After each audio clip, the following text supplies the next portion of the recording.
let's render some beef fat. So I have 15 pounds of beef fat here, and today we're gonna render it down to make tallow for cooking. It's really good to put in your pans as a non-stick element. So when you're cooking eggs or really cooking anything, we always use beef tallow rather than the spray, the Pam spray or butter or anything like that. Also going to be making tallow for your skin.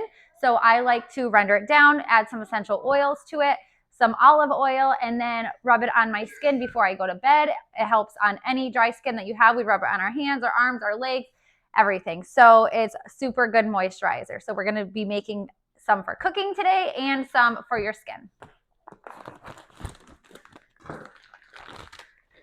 So normally we would use our own beef fat, but we haven't had a steer go to the butcher's in a little while, so we don't have any of our own. So the butcher called me the other day and was like, hey, I've got some beef fat for you. If you don't come and get it, I'm leaving it outside for the birds. I said, give me 10 minutes, I'll be right there.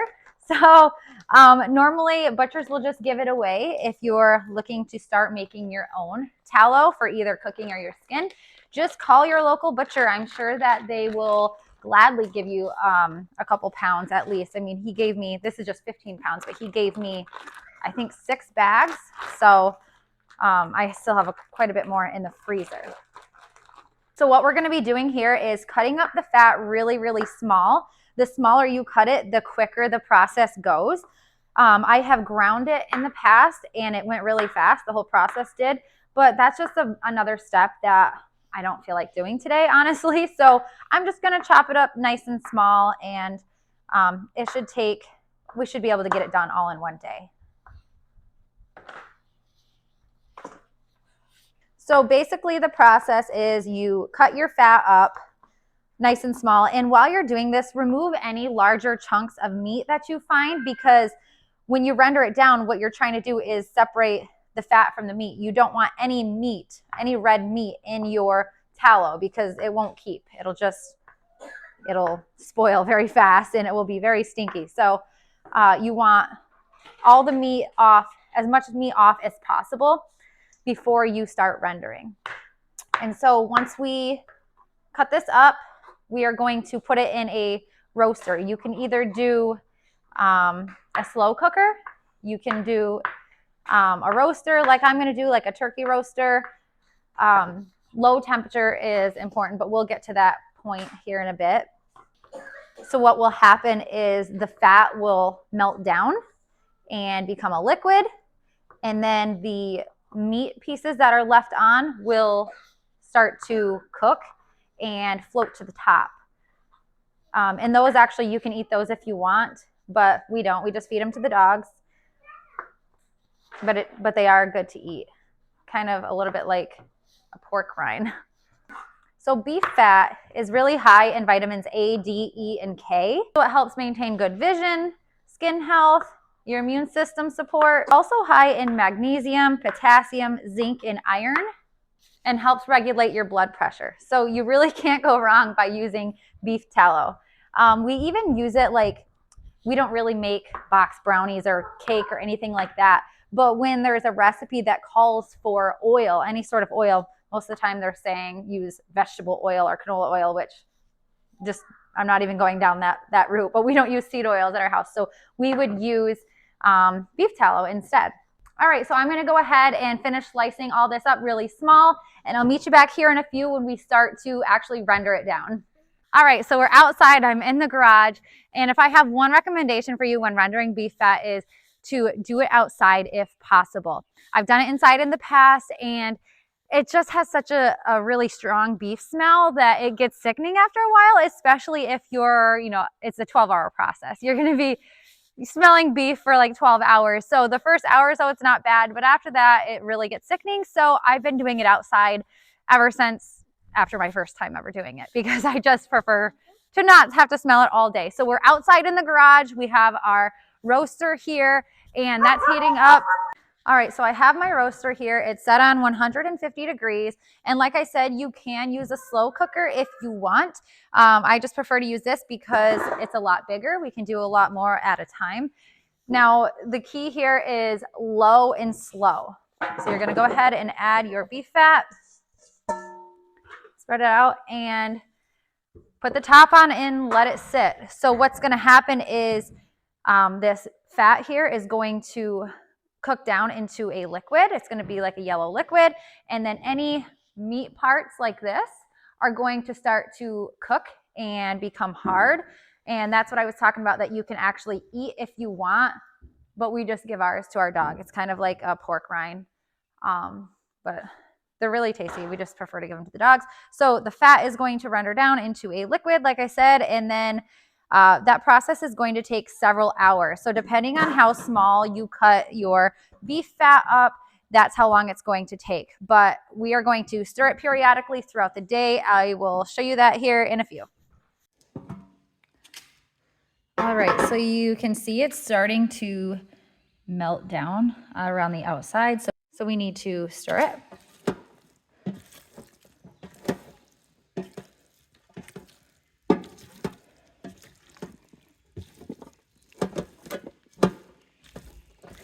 So low and slow is the key here, because if you have anything higher than 150, it will start to cook the fat and everything will be ruined. The goal here is to melt the fat down into a liquid. So we don't want to be cooking the fat. We want to be just hot enough where it starts to melt. So keep it stirred. I stir about once every hour. This should take probably around 10 to 12 hours to render down, but I will be back when the meat starts to cook a little bit and show you what that looks like. But just keep it stirred every hour. Try to keep it away from the edges as much as possible, because it does like to stick to the edges and burn a little bit, at least in this roaster. So if you pull it away just a little bit, it helps with burning and keeping everything really evenly cooked. All right, we're 3 hours into it, and you can see we're starting to get some liquid in the bottom here, and some of the meat pieces are starting to cook. So that's good, that's what you want. We're not burning, we're not sticking to the side here. So our temperature of 150 is perfect. So we're gonna give it a good stir and then kind of move it away from the edges. And then pop the lid back on, and we'll be back in another hour for another stir.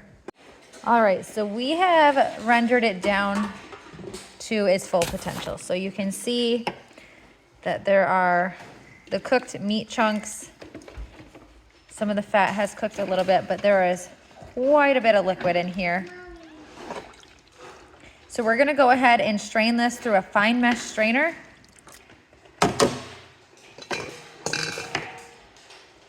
Okay, so we have a large bowl here, a stainless steel bowl. Highly recommend using stainless steel or glass. Do not use plastic since it's so hot. And then we have a fine mesh strainer here, and we're just going to strain it into the bowl.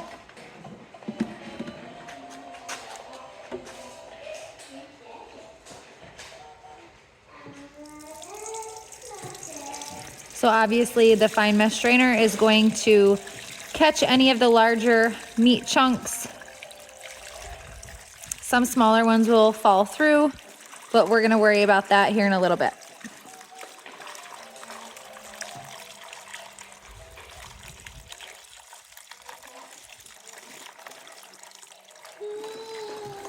Once the strainer kind of gets full like that, I like to take a spoon of some sort and kind of press it down and let some of the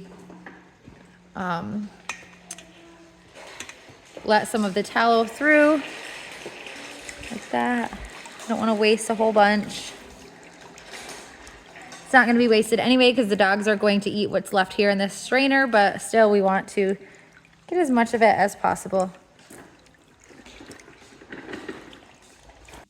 Okay, so inside this bowl is pretty clear tallow, although there are some beef particles still in it, and that will taint the smell pretty quickly. It will make it go bad very quickly. So this will need to be strained again. But what I like to do right now is put some water in with this tallow, because the tallow is an oil. So the oil and water are going to separate. The water is going to sink to the bottom and the oil is going to float to the top. And the beef particles, being heavy, are also going to sink to the bottom. So I like to pour water in This was 2 cups. And what will happen, like I said, the water will go to the bottom, the tallow will come to the top, and then the beef particles are also going to go to the bottom where the water is. So when this hardens, I'm gonna go ahead and put this in the fridge right now, and when it hardens, there will be no more beef particles left in the tallow. It'll be down in the bottom of the water. So we'll just kind of pop the hardened tallow out, and I'll show you that step when we get to it. And then the tallow should have minimal beef particles left in it. All right, it's the next day and our tallow had chilled in the fridge all night long. So now we need to pop it out of here. It doesn't really matter what you use to try to pop it out. It normally will pop out pretty easily. You can use a butter knife if you want. I'm just using this plastic silicone spatula. Just gonna loosen it up. All right, and remember we had put some water in there, so that will most likely come out a little bit. So I'm just dumping that off. And we do have some beef particles, little beef pieces on the bottom. So I'm gonna scrape these off and reheat it and restrain it all over again. But you can see our water did capture quite a few beef pieces. So it did what I thought it would do. It's definitely necessary to still put the water in. But like I said, there might still be some beef pieces on the tallow, but it's not too difficult to just scrape off with a butter knife and reheat.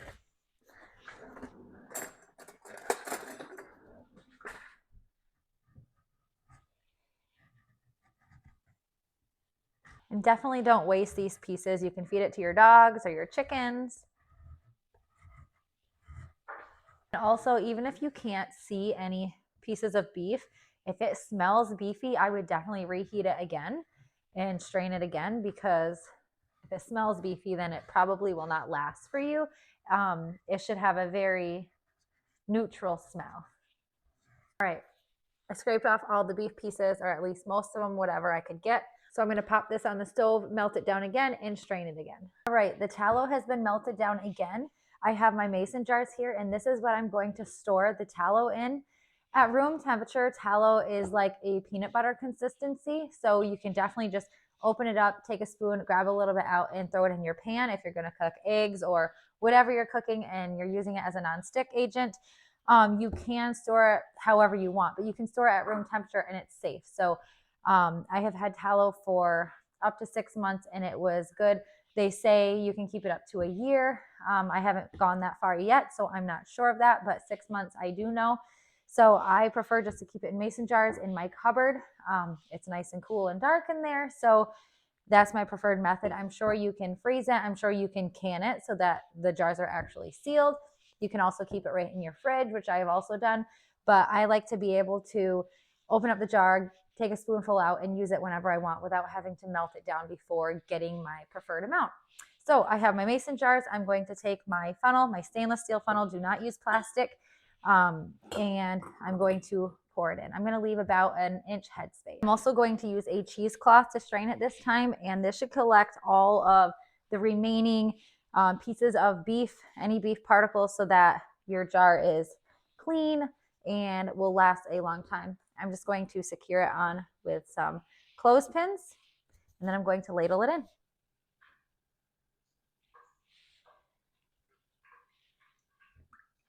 All right, all my jars are filled, and I'm going to keep the lids off for a little bit until it gets down to room temperature, and then I will seal them and stick them in a cool, dark cupboard in my kitchen. And I'm going to be using all of this for cooking and baking, but if you wanted to take it one step further, you can make tallow balm to rub on your skin.